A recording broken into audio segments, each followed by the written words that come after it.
안녕하세요. 하루 한 페이지 시청자 여러분 반갑습니다. 혹시 요즘 현금으로 뭔가 사는 게 괜히 눈치 보이신 적 있으신가요? 현금은 내 맘대로 써도 되는 거 아니야? 맞습니다. 그런데 8월부터는 상황이 좀 달라집니다. 바로 AI 세무 감시 시스템이 전국적으로 본격 도입되기 때문입니다. 카드, 계좌, 현금, 자동차, 부동산 거래까지 모든 흐름을 인공지능이 실시간 감시합니다. 단순한 감시가 아니라 이상이 포착되면 세무조사로 바로 이어질 수도 있습니다. 특히 요즘 시니어분들이 자녀에게 현금이나 부동산을 증여하는 경우 많죠?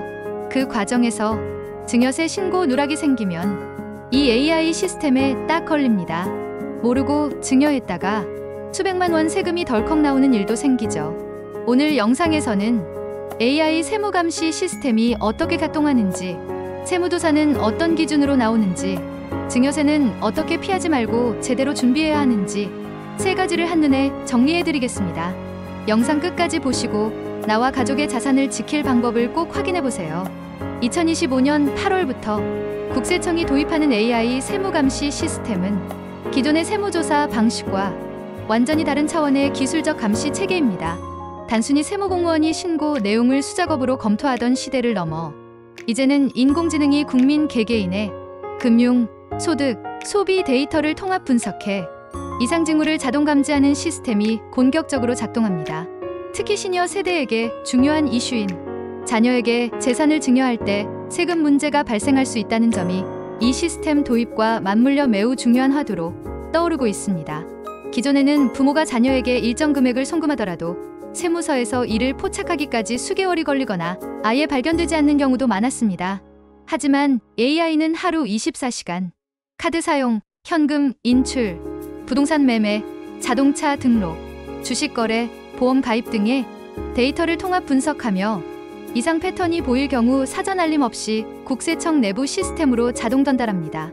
이를 통해 단순한 금전 이동과 실제 증여로 의심되는 거래를 AI가 사전에 구분해낼 수 있게 되었습니다.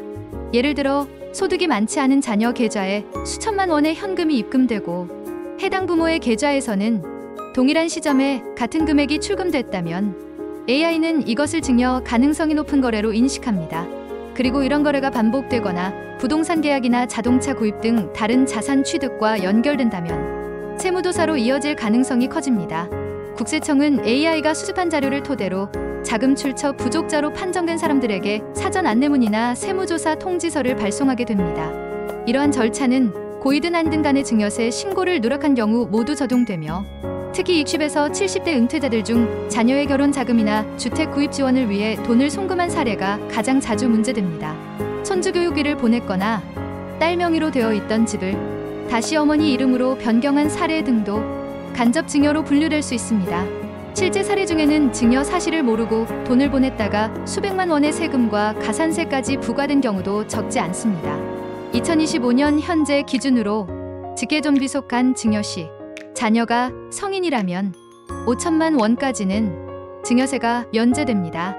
하지만 중요한 점은 연세라고 해도 신고는 해야 한다는 것입니다. 세법상 증여세는 신고 자체가 매우 중요하며 신고를 통해 면세 확인을 받지 않으면 나중에 증여 여부를 입증하기 어려워집니다. 따라서 자녀에게 돈을 보내거나 부동산을 이전하거나 손주 명의로 보험이나 주식을 개설하는 경우에도 반드시 증여세 신고 여부를 점검해야 합니다. AI 시스템이 도입되면서 특히 중요해진 개념이 반복적 금전 이전과 자금 출처 불명확성입니다. 예컨대 매달 100만 원씩 손주 통장에 1년 넘게 송금해온 경우 연간 1200만 원이라는 금액 자체보다도 반복성과 특정성이 문제로 지적됩니다. AI는 이 패턴을 학습하여 개인별로 이상 징후 점수를 부여하게 되고 이 점수가 일정 수준 이상이면 국세청이 조사 대상자로 선정하게 됩니다. 또한 부모가 자녀 명의의 계좌를 대신 관리하거나 자녀 명의로 된 부동산에서 발생한 임대 수익을 부모가 관리하는 경우도 문제 소지가 있습니다.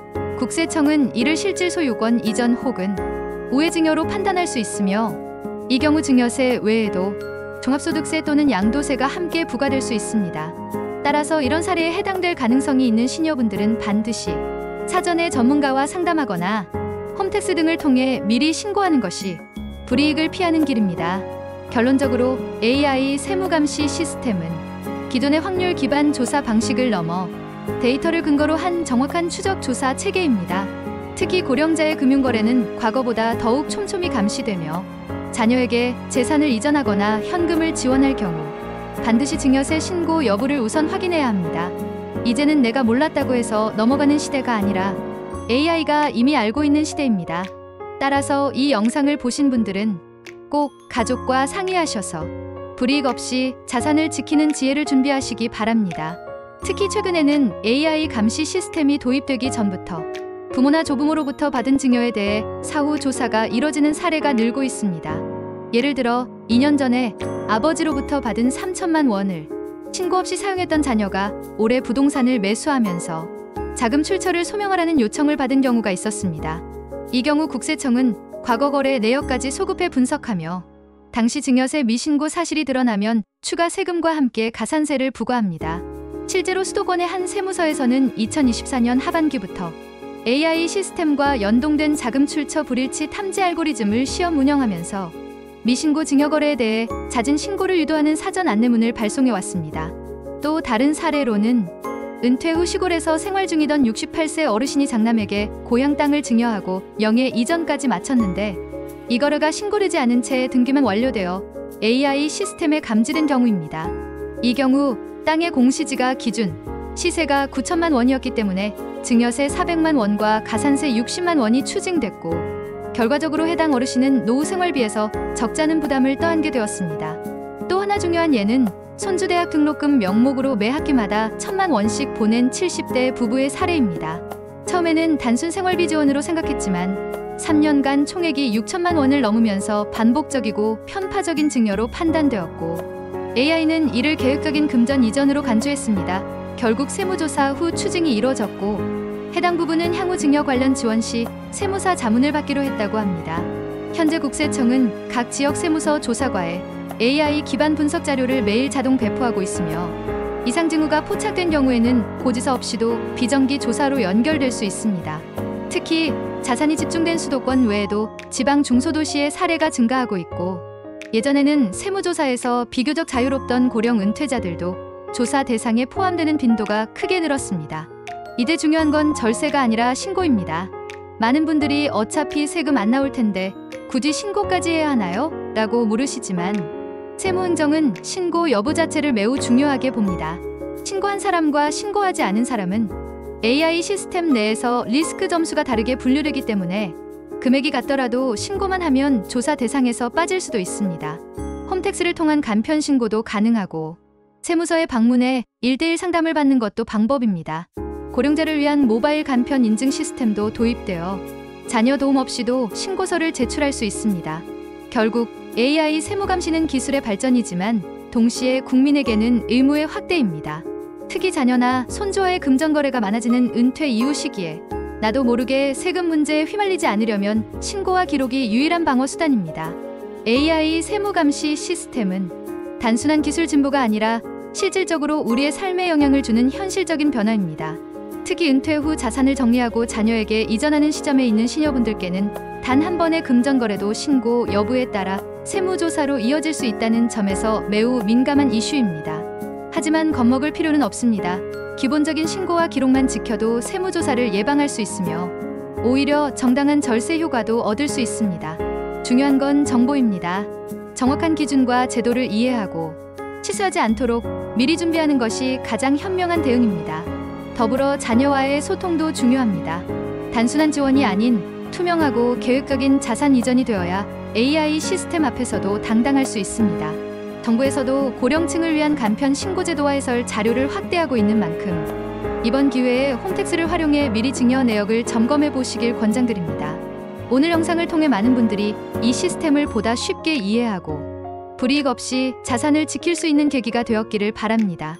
앞으로도 시니어분들께 꼭 필요한 정보와 실제 생활에 도움이 되는 꿀팁을 전해드릴게요. 하루 한 페이지 채널은 여러분의 건강한 노후와 안정적인 삶을 응원합니다. 오늘 영상이 도움이 되셨다면 좋아요와 구독 꼭 눌러주시고 주변 분들께도 공유해주세요. 여러분의 관심과 응원이 더 좋은 콘텐츠를 만드는 힘이 됩니다. 항상 건강하고 따뜻한 하루 되시길 바랍니다. 감사합니다.